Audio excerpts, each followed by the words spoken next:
खैर इसके बाद जो अपडेट आ रही है वो आ रही है जी आईसीसी के हवाले से। तो आईसीसी को बड़ी डस्ट पड़ने जा रही थी। आपको हमने बताया था पिछले दिनों एक जो कॉन्ट्रैक्ट है वो खत्म होने जा रहा है जियो स्टार और स्टार स्पोर्ट्स के दरमियान, जो कि वर्ल्ड कप दिखाने का था, ब्रॉडकास्टिंग राइट्स का था। बड़ा मसला आया हुआ था उन्हें कि यार ये वर्ल्ड कप बड़ा महंगा है, फिर बड़ी चीजें जो है उनके लिए खराब हुई थी। लेकिन अब आईसीसी के लिए अच्छी खबर ये आ रही है कि वो डील दोबारा ऑन होती हुई दिख रही है। वजह देखिए बिल्कुल स्टार स्पोर्ट्स जो जियो स्टार है और आईसीसी, वो अब उन्होंने बता दिया कि हमारी जो डील है वो कायम है 2027 तक। जो दोनों के मामलात हैं वो तय पा गए हैं और कहा जा रहा है कि हमारा अलहदगी नहीं हो रही। इसके हवाले से जो इनसाइडर्स हैं वो ये है कि कभी इम्कान ये है कि आईसीसी जो जियो स्टार है उसको कंपनसेट करने के चक्करों में है। कंपनसेट ऐसे हो सकता है कि आपको पता है कि 2026 में एक लीग प्रपोजल है।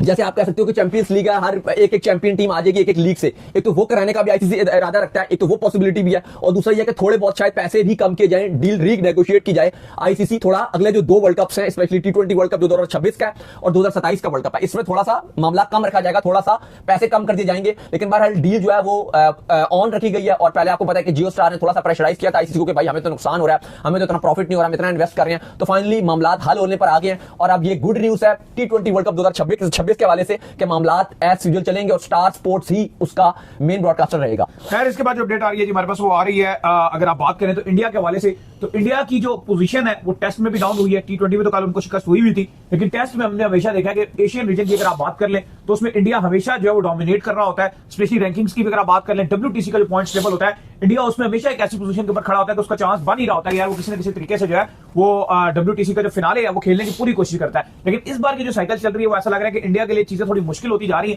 क्योंकि इंडिया को होम के ऊपर न्यूजीलैंड ने शिकस्त दी थी, ऑलरेडी 3-0 वहां पर हुआ था, फिर 2-0 से जो है वो अगर आप देखें तो साउथ अफ्रीका भी घर पर आकर शिकस्त दे गई। अब क्या पोजीशन है भाई? देखिए हुआ यह है कि आज मैच था न्यूजीलैंड और वेस्ट इंडीज का, भी उस पर आगे जाके बात करते हैं। लेकिन न्यूजीलैंड ने जैसे ही वेस्ट इंडीज को हराया तो ये डायरेक्ट जो डज है ये इंडिया को लग गई, और इंडिया पहले ही अपनी जो WTC की पोजीशन है उसमें हर एक कोई दूसरी टीम खेलती है तो इंडिया को ऑलरेडी डज लगती है और इंडिया नीचे आ रहा है। और इंडिया को एक दर्जे निचले का सामना और करना पड़ा, एक और तंजली का सामना करना पड़ा, और अब इंडिया 6ठे नंबर पे चला गया जहां पे वो 5वें नंबर पे था। चूंकि न्यूजीलैंड ने 3rd स्पॉट संभाल लिया तो उन्होंने जंप लगाई है और अब इंडिया को मिल गई है 6ठी पोजीशन। तो इंडिया के लिए एक और बुरी खबर है, और WTC में वो नीचे चले गए हैं। देखो क्रिटिसाइज तो बहुत ज्यादा गौतम गंभीर पे भी हो रहा है, उनके प्लान्स पे हो रहा है। कल भी जैसे इंडिया हारी, कहा जा रहा है कि T20 में तो इंडिया अच्छा कर रही थी, नंबर 1 है, पिछले वर्ल्ड कप जीत कर आई है, एशिया कप जीत कर आई है, लेकिन ऐसा लग रहा है कि ओवर एक्सपेरिमेंट, अपनी पसंदीदे वाले खिलाड़ियों को वो टीम में डालते हैं जो उन्हें पसंद नहीं होते। जैसे मोहम्मद शमी है, इतना अच्छा कर रहे हैं, डोमेस्टिक में करते रहे हैं, ODIs में करते रहे, उनको रखते नहीं है। सिराज इतना अच्छा कर रहे हैं, उनको उन्होंने ड्रॉप कर दिया। तो जो अच्छा कर रहा होता है वो अपनी पसंद से बस जो बेशक जैसा भी हो उसको वो खिलाते हैं।